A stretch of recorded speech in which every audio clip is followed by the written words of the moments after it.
Hi, everyone. Welcome to part 2 of our LGBTQIA conversation. If you missed the first one, go ahead and watch at least the first couple minutes so you can hear all of my disclaimers and all of the bullet points that I addressed as far as biblical teachings and beliefs. So that will catch you up and be able to start from a level playing field. Normally, this is a VIP. Normally, the guests come back and I bring on other people and they tell their stories. But because these stories are so powerful, I wanted to open it up to all of you so you guys could hear them. If you want to join the VIP going forward, all you have to do is go on to sherrypalace.com and hit the subscribe button. For as little as $3 a month, you can join us backstage and get to talk one-on-one with the guests. And you'll see how cool it is because these next guests are so awesome. Normally I go through all this stuff, but if you want to say anything or ask a question, do #ask so I can find you. Register with SteamHard so I can see your name. And let's get into the show. I screwed up and technology's messing with me tonight. So I don't have their beautiful images that I do for everyone. So we're just going to invite them on and then they can tell their story. So the first thing we have is Reverend Jeff Radcliffe. He is a cis, how did you have me say that, Jeff? A cis gay man. Yes. Was that right? Yes, that's right. Okay. Next we have Brady. Brady runs a podcast and has the most absolutely amazing story about he and his wife. Welcome, Brady. Hello, ex-wife. Ex-wife, sorry. And then we have Tony McCoy.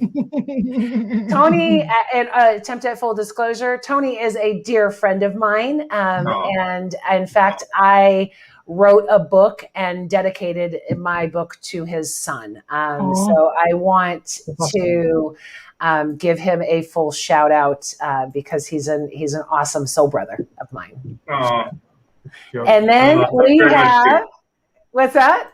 Thanks for having me on. I appreciate it. I'm so glad you were able to make it. And then we have Sarah back. Oh my God. Hi, Sarah.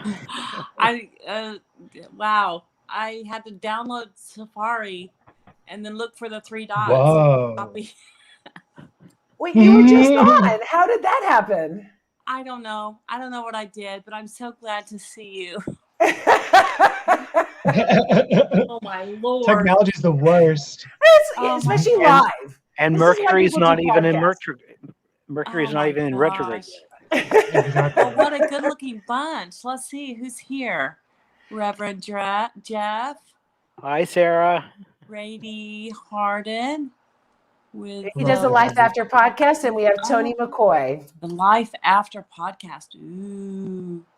And Tony McCoy. Nice to see you all. What did I miss? Hi. Just the introductions, the brief introductions. That's all. We just came on. So I'm going to do it backwards this time because I want Tony to tell his story. He hasn't had it out there very much. And it's not an easy one, but in the last show we were talking about the strength of the rainbow community, the parents also have to have the strength, as you know, Sarah, and that you talked about. But Tony's courage and strength to get through what he's gotten through inspires me, and I hope it'll inspire you all. Tony. Yeah, hi. Yeah. So I am a suicide survivor. My son, Marcus, died 3 years ago, died of suicide, and succumbed to his conflict between his sexuality and religion. He called up and revealed what his issues were. I don't think he told anyone else. He just flat out, was struggling with the fact that he was having sex with men, and he was a Christian, and he didn't know how to fix it. He had been up for 3 days after, and he lived about 110 miles away from me, and I told him, we'll work through Tony, this. you're breaking up. This technology is killing me tonight. Yeah. Maybe. Are we like in retrograde right now? Because I know. What is going on? That's what Jeff said right before you Jeff came said up. We're not no. even in retrograde. Golly. Tony, I want to hear you, but you're breaking up. I think in all the key moments. Okay. Well, he's getting set again. And Tony, you're on mute and frozen with that beautiful smile of yours. How's that? Can you hear me now? Yes, I can hear you. Yay, okay. So, well, I had it. I guess it might have been the Bluetooth speaker, but anyways, it was probably a good pause for me to catch my breath. You know, the emotions just kind of well up when you start telling the story. You think you can manage it, and every time you tell it, it's just your heart just succumbs to it. But it's been 3 years now, and I've done a lot of work myself. There was a time, it was not this past holiday, but the holiday previous. I pretty much was at the crossroads myself a year and a half after his death, and was going to go to the bridge to go get him. And I called up a friend, and a gay friend of mine, and we talked a bit, and he had walked me through a couple things, but I didn't call him up for help. I paused and pulled over to the side of the road and went on a long walk, and it was Christmas Eve. I thought to myself, when he first passed away, the thing that got me through it, aside from friends who were comforting me and everything else, I felt like he gave me an implicit mission in life to help other Marcuses, and following his death, I kind of got mixed up and lost my way, just trying to feel my way through. It's a really numbing experience, and you really delve into your own self as a parent when your child. It's a tragedy for any parent to lose a child, but to lose a child through suicide is like an extra level that just devastates you as a parent. You feel like a complete failure. You second guess everything you've done in your life, so I got really low, and I, on that long walk, I was just trying to find something to grab onto, because I have 2 daughters. I didn't want to leave them, and they're really the reason why I'm still alive. But I couldn't do that to them, right? So I was walking along, and I decided, you know what? I just kind of lost my way. I got a little self-centered. I got selfish. I was thinking about myself. I was losing myself. I was doing numbing things, and I realized I wasn't carrying the mission that he implicitly gave me, and that was to help others in this struggle. And I decided I was going to find an organization where I could dedicate my time to help out, and I ended up on PFLAG, the oldest of the organizations out there. And I called up my friend, asked him if he had any other insight on I was living in San Francisco at the time, and of all places, right, the epicenter, you would think of a lot of LGBT organizations. I thought of PFLAG, and I asked him what he thought about it. I thought about Trevor Project, which is also a very, very good organization, and probably more specifically in line with my mission. But I thought I would help LGBTQ youth. Some simple facts for people out there who may be listening in on this. The number one cause of death for gay men and women is between the ages of 18 and 24 is suicide. It's their number one cause of death.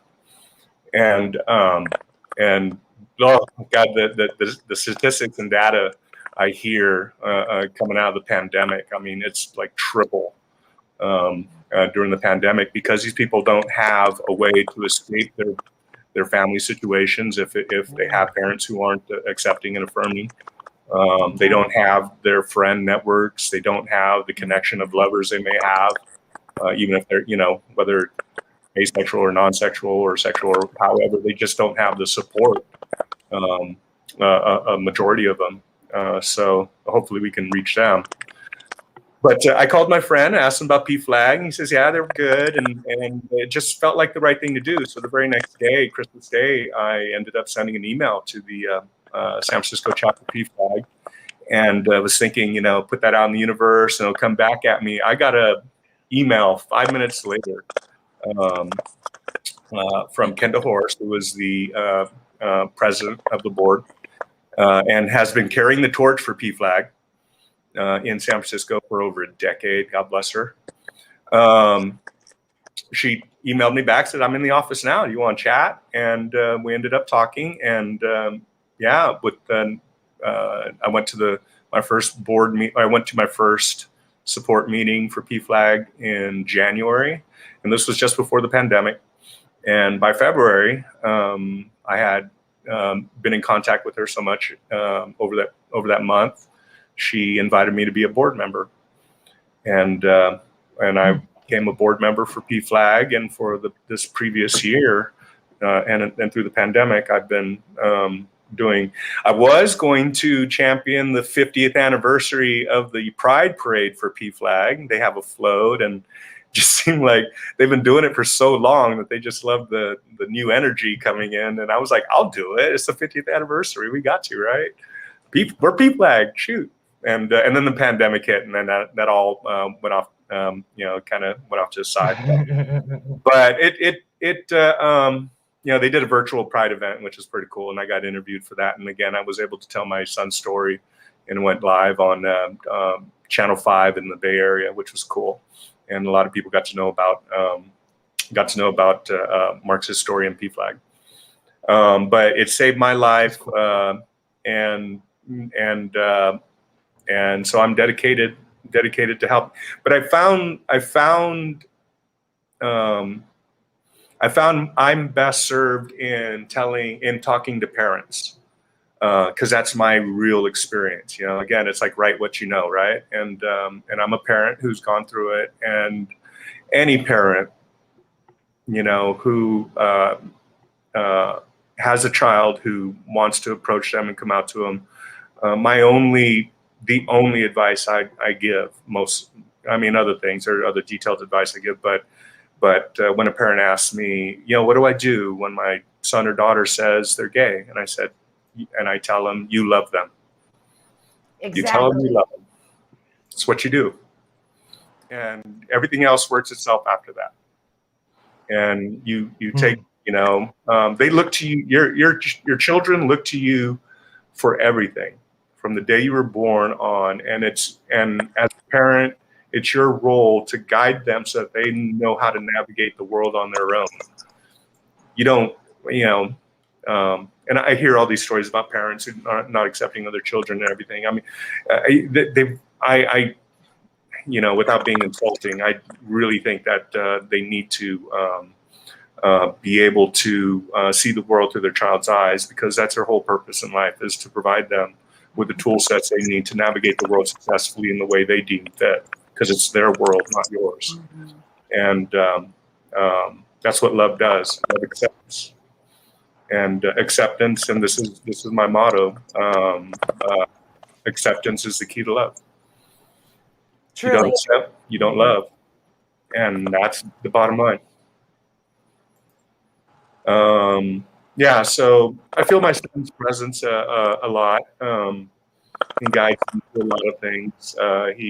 My daughters say that they sense him in everything they do. And if there's a banner I can carry, and that is acceptance. Accept it. That's your sole mission, should you choose to accept it. And that is to love with the biggest heart you have for your children. That's your role in life as a parent. Thank you for doing so, Tony. Thank you for your strength, for your love, and for your commitment. It's truly admirable and honorable. Thank you. Yeah. It's the way it should be. We should all, every parent should love their child and accept them for who they are, their quirks and everything. It's, I mean, it's one thing to, teach them not to, start forest fires. It's another thing to try and cool them and to get them to, fit some mold that you have for yourself, projecting onto them. You got to accept them for who they are. And that's the beauty of it. They're their own person and you brought them into the world. Love them for who they are, not for who you want them to be. Well, and Brady's been dealing with that too. I'm sorry, Sarah, did you have something to say? No. I just was going to say that, your child is trusting you with the most tender, most intimate part of their lives, and to allow them space to show you who they are.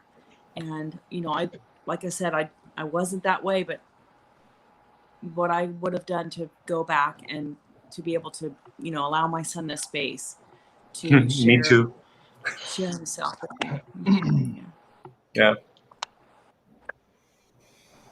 Forgiving ourselves is part of it, right? But what you're doing now is amazing, Sarah. I'm a big fan of free mom hugs. It's amazing. What a great concept. Fantastic. What just a small act, making the difference in other people's lives. A hug.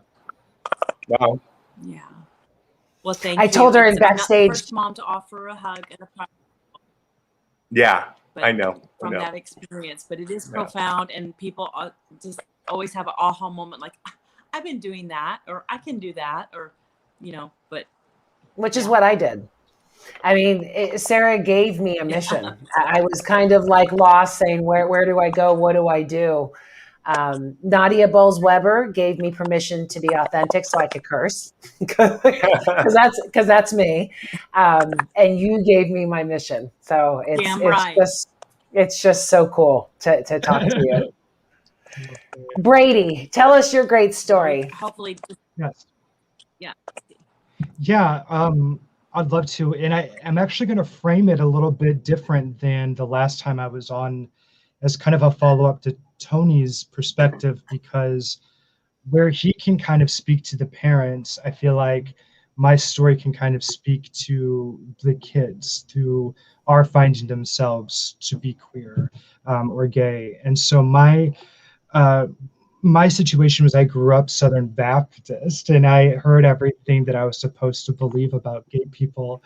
And then when I was around 14 is whenever I finally got enough clues to Sherlock Holmes my conclusion that, yeah, I'm gay. There's something, not operating the same as the other boys in Sunday school.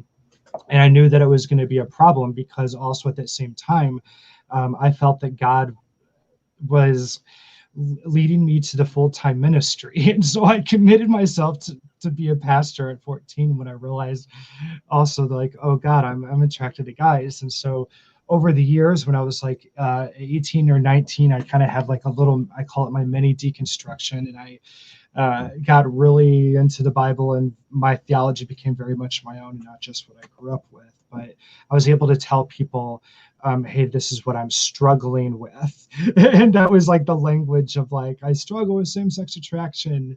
And I try to put myself through therapy. And it was all like a thing that was very much like a thing that I had held onto my shoulders and dealt with, since I was 14. And so long story short, I was open about what I struggled with, but I was never going to act on it. I ended up going to a church, and I met a woman that I was genuinely attracted to, and she knew before our first date that I struggled with same-sex attraction.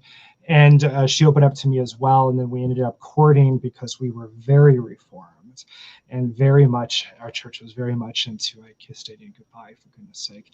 And so we, over time, we courted and we got engaged, we got married, and we had a kid. We had a son, and a little bit after that, there was some mental health issues, and she met somebody else, we'll put it that way, and like that was really devastating. And so I went to the church for help to try to kind of like counsel us and to try to help, but it went to shit, and they were very abusive and very controlling. I don't know if you know that about Calvinist, but that stereotype. Right on. So like they wanted to control everything, and whenever the gospel just didn't do this magic fairy dust answer that they were looking for, they had to blame it on the people. And so that became the thing. And we were both excommunicated, shunned out of the community officially. And right at that time, my best friend had just died of sudden heart failure. And we'll just say that like my sexuality that I struggled with and had not acted on was weaponized, and I was outed to a family member who immediately tried to have it so that I wouldn't have my son overnight in the divorce because, and trigger warning, I don't take this shit lightly, it's bullshit, this is what was said, but like that parent said, basically, because if I didn't molest or rape him, then one of my friends would, because I was not even acting on being gay, but that's what it was. And so I lost my family, my wife, half of my son. I was able to get half custody. My family, my community, my church, and also my career, because I realized these people are crazy. And any church that I applied to, no, it's not going to work. And so it was during that time that I really, really started to question my faith and deconstruct and start to get to the point where I was like actually going to leave the faith. Spoiler alert, I did, but it's a happy ending, so it's okay. For those who are like pro-faith, it's okay. But like I realized that like through that time that I didn't believe in the Holy Spirit, and that I was repressing my sexuality since 14, to be able to be a good pastor, because I didn't want to be a hypocrite. And I didn't. I held through. And it wasn't until the end that I was like spiritually abused on the way out that I was like, because story short, like they excommunicated me, but I found a third-party pastor, and I fought biblically to say this is why I should not have been excommunicated. That was a bad disfellowship. And after the time, the pastor agreed with me, and they apologized privately, and it said that they needed to publicly apologize because that's how the disfellowship was. But it was during that time where they promised they would do that, but they didn't follow through for months because I kept on wanting to drag their feet and not have to do it. And it was during that time that I finally said, well, fuck this. I'm downloading Grindr. And I ended up meeting up with the first guy, and we hooked up. And this was something that I thought that if I ever did this, then it was going to be over for me. I would feel so much shame and regret, and I would feel so horrible about it. But then I remember that 14 years, from age 14 to 28, I had it so built up in my head that I was going to be horrible. And I remember afterwards waking up and looking at myself in the mirror and going, I'm home.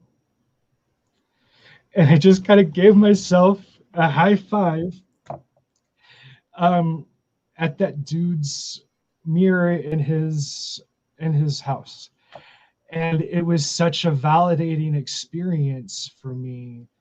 And then from then on, to be able to own more and more of my sexuality. Then out of nowhere, my ex-wife contacts me and comes out to me. And to find out now she is with another woman. And like where I was getting all the homophobia of the family, rubs off. It was now, oh my gosh, hey, now there's two lightning rods here. And she was so clear from the beginning of, if they talk shit about you, I'm putting the foot down. And I was able to protect her that way.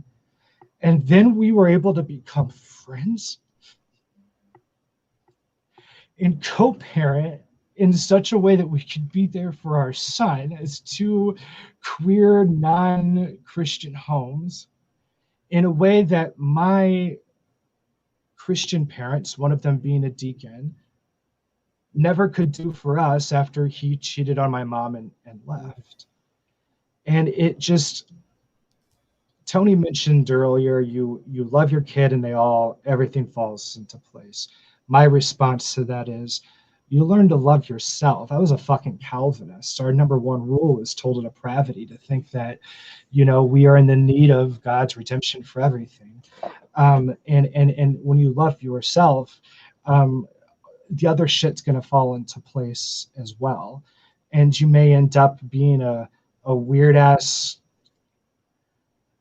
secular humanist who doesn't believe in God but has a Bible degree and doesn't know what the fuck to do with his life completely. But like, things work out and it gets better, and our culture, the general level of humanism that is rising, is zoom out to see this. It's hard to see within the Trump era, but zoom out and you see that the progression is rising, and you're going to get to a point where, I guess I should say, the water is coming down, and you're going to be able to have your feet on the ground, and it feels like you're going to be waiting for your whole life. But I promise you put your feet down and shit happens, and you take a stand for yourself and you love yourself, and shit happens, and it comes together. And even if you thought everything was going to end, here's somebody who his entire life, every decision that I made from 14 on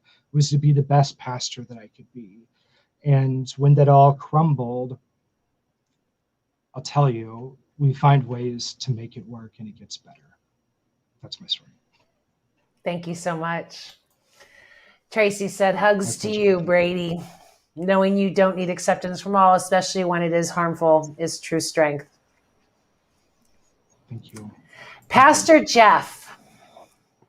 Yes, Talk to me. How are you doing tonight? I'm doing very well, thank you. Thanks for joining us again. I wanted to say, first of all, that as I was listening, I'm just amazed at the similarities between the things I went through and what Brady did, and I'll get more into that later on. Tony, my heart aches for you. When you were talking about your son, and when you said that you felt his spirit around you, well, my mom was not accepting of the fact that I was gay, not for the longest time. And it was only about 8 years ago when I moved to Tennessee, and I wasn't living 20 miles away and going to see her and my dad once a week. And my aunt said, do you want to leave it this way? He is going to not be here. Do you really want to leave things like this? And this is when my mom finally sat down and had a good come to Jesus meeting with herself, and she was able to be okay with this. And this went on for the rest of her life. She passed away in 2016, when I had been down here about 3 years. But my mom came around. Everybody else, my dad is so laid back, he's almost comatose. So he's like, you just do what you do. You're not hurting me. That's fine. My brother and my sister, we didn't really talk too much about it, but through the way that they have treated me over the years, I know that, even if they don't approve of the lifestyle, they still love me, and that's all that counts. The only thing is, it's not a lifestyle the way most people mean it. I was going to scream right there. It's not a lifestyle. Exactly. It's not a lifestyle. It's me. Being a woman is not a lifestyle. Being a person of color is not a lifestyle. It is a life. Sorry, Jeff. No, that's fine. I was in the Pentecostal church for a lot of years, and I loved it. I loved the exuberance of it. I loved the music. I loved the energy. The only thing I didn't love was being excluded and being talked down to and being talked about and hated from the pulpit, from the people that I had been admiring and looking up to and looking for guidance, and they were telling me that I was lower than the dust of the earth, and that I was going to hell, and for the longest, and so I left it. I left it all behind. I was not a pastor at that time, but I was preaching regularly in different churches through there, and I left it. I had to. It was too toxic, an atmosphere to be in. I could not handle it. And so I said, I described it later on. I said, God and I went through a separation. I didn't want to divorce myself because I wasn't ready to totally jettison Christianity, but we took a break. And in the meantime, I did study other religions, just to see, what fit for me. And I found a lot of fits in Buddhism. And I found a lot of ways that I fit with Hinduism. And I found a lot of ways that I fit with this and that and the other. And I'm like, you know what? I need to find a way to bring all of this together into one coherent spirituality. And then I came across New Thought. And a lot of people don't even know about New Thought. It's one of the best kept secrets in Christianity in the United States. And it's a small movement where it's a metaphysical Christian community where you look beyond what the Bible's telling you to everything, the context, the history of the way things were back then and the way it was written.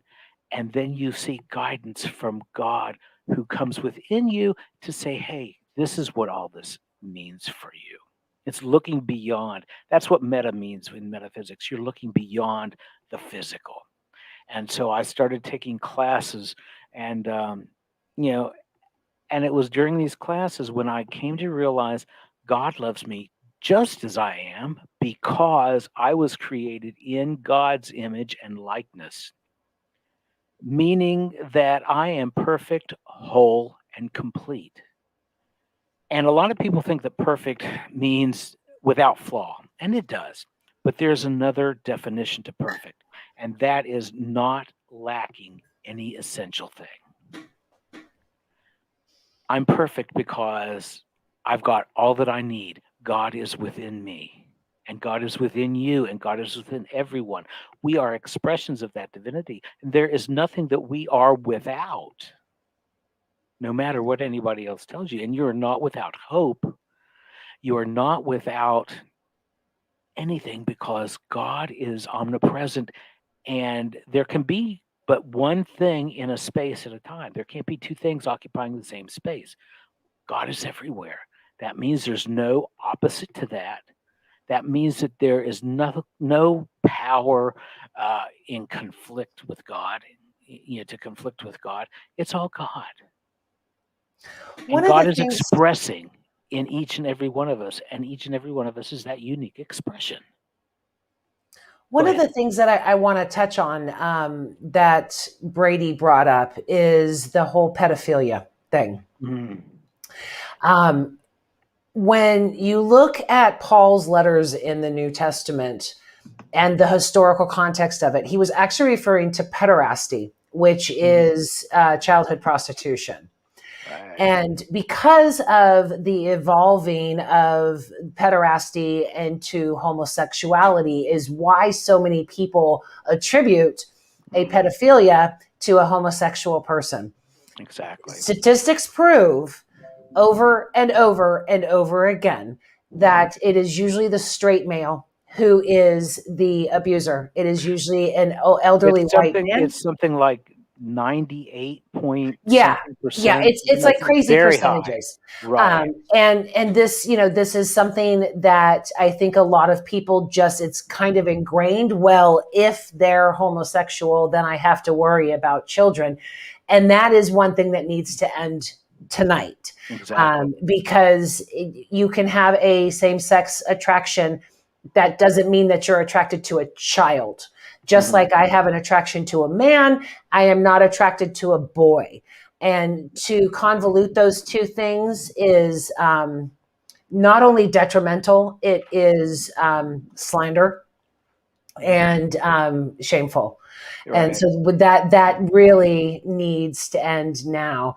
I think this might be Chester, and we covered this in the first show, that it was the word homosexual was not in the Bible until 1946. It was do not be effeminate before then. In other words, do not be like a woman. We were the worst of the worst. Now it's that hatred and that loathing has turned to homosexuality. So that's why we're having this show. Right. And you know what's funny is another connection that I've got with Brady. I'm not sure how old Brady's son is. My goal to become a history teacher when he was in first grade, and my former wife and I, she is bisexual, and she knew that I was gay before we got married. Let's just say the curiosity killed the cat, so to speak.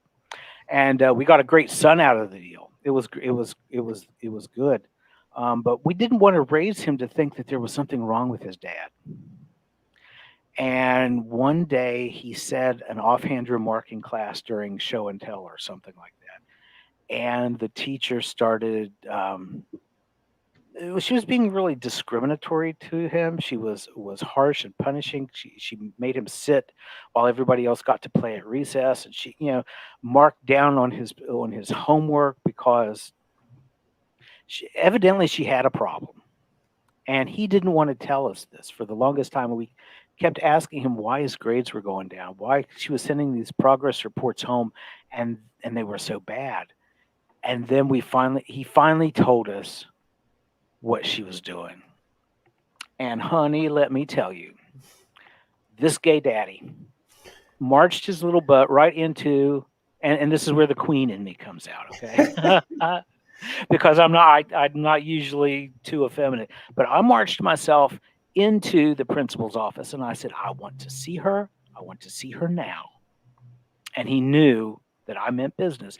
So he interrupted her class to bring her down to the office where I confronted her. And she said, yeah, she was doing it because she disapproved of me. And I let her know, and I let the principal know in no uncertain terms that she was to change her behavior or there was going to be one hell of a lawsuit. Yeah. And from then on, she, if nothing else, she tolerated Aaron. And she stopped, the abusive behavior toward him, and he did eventually leave second grade with some pretty good. It's pervasive. Hate is pervasive. He is awesome. Yeah, and he's mentioned me on several occasions. He's also dabbled in radio as part of his college career, and chip off the old block as I used to do that. But he's never once been afraid to talk about his dad and to let people know, dad's gay and it's okay. And so to have a gay parent who's out, and then to have a bisexual parent also, this puts a kid in pretty good place because he gets to realize and gets to see gay people in their natural habitat. And we're just like everybody else. We're just like his friends' parents. There's no difference. We worry about the same shit that they do. We worry and we do the same things that they do. We're not any different. And so our country is just obsessed with sex. Our country is just absolutely obsessed with sex. It's disgusting how much we are obsessed with sex and wanting to find out what everybody does in their bedrooms. It's usually coming from the church, which is the irony behind it. Brady, how is your son adjusting? Does he get picked on? Is he pretty good with everything? Because it's a different generation with your son. It's a different generation. It was a funny situation because, with any relationship, there's that part of compromise. And even within co-parenting, I came from a public school background because I was friends with all the homeschool kids, but there was no way in hell my family was well put together enough to be homeschooling, so like we were like, that like split bad family on the block. And so yeah, that was a thing that I grew up with. And my ex-wife, she was more from private school. So when it came to our son, she was very adamant that we do like this private school. And she found one that was really close to my apartment, and that was back whenever I think she was kind of going through like a short Lutheran phase, and it is like this Lutheran school, and I'm like, you've got to be kidding me. Like, I just left Christianity. I don't need to be putting up with these assholes, right? But he's been there since preschool, and now he's in third grade, and I really liked the school. And Good. there was one moment where he was in the same class as the principal's kid, like ex-principal's kid. This was a few years ago. And the kid was like, hey, you know that anybody who doesn't believe in Jesus is going to burn in hell, right? And he knew that I'm not a believer. I'm an atheist, and I'm like secular humanist, and I'm okay with that, and I'm very proud of that. And so that put my son in this emotional space where we had to comfort him and say, no, that's not what's going on. We had to contact the school, and they fixed that issue real quick. And it has been cool now that my ex-wife is out and she's married to her partner. They're not hiding shit either, and they're very beautiful people. And I'm like, yeah, like nobody's gonna fuck with the beautiful lesbians and like, the geeky, like cool gay dad on the side. But like, we really have found good acceptance, and his teacher this year Good. has been wonderful. The teacher last year, I think, may have some implicit bias that she might need to work on, but that's okay. But for the most part, where my son is, he's adapting to it well. It's strange. I don't have communication with my father because I was basically disowned for being gay, and I kind of, at the exact same time, disowned him for disowning me. If that makes sense, it was kind of like you don't fire me, I quit, motherfucker, that sort of thing, and was able to put it terms in my own way, and that gave me power of the situation in a way that I deserved. But like, relationship with grandparents can be weird, and he's adjusted. He's done great with that. That's good. Sarah. We're already again at the top of the hour, so I want to make sure that we give everyone a couple minutes to say what more. And I know this is a far heavier call than our first chat was because of all of the repercussions of such beliefs.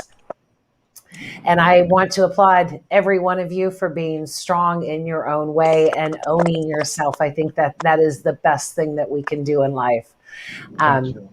Sarah, what do you have to say about all of this? I mean, I'm sure that some of this has to be painful for you because it's a kind of like a what if, right? Yes, I would just say that each one of you are just so beautiful and articulate. And I know that there's such a tender part of your life, each one of you.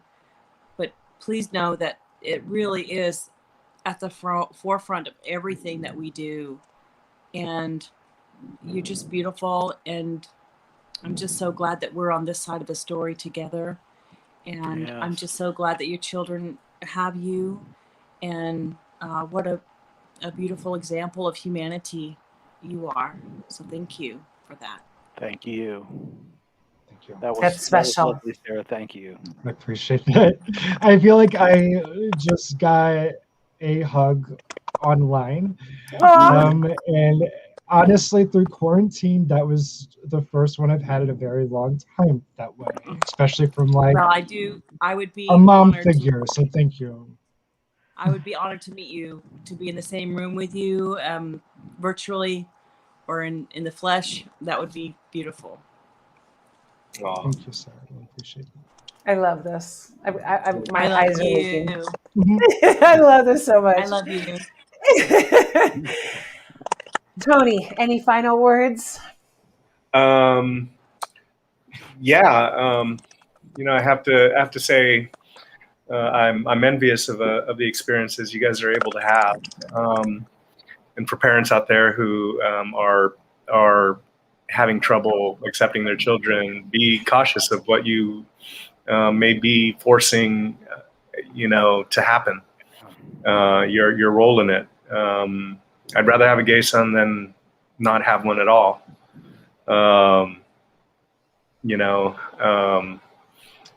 I'm really, and it makes, I'm very happy for Jeff and Brady that you push through your own personal troubles to survive it.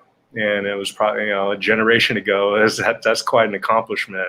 My heart is, I'm feeling very hopeful for the future. We're having these conversations that are now out in the open. The internet is allowing us to have these shows. Every time we drop these notes into that bucket of society's mindset. It just keeps rippling. I see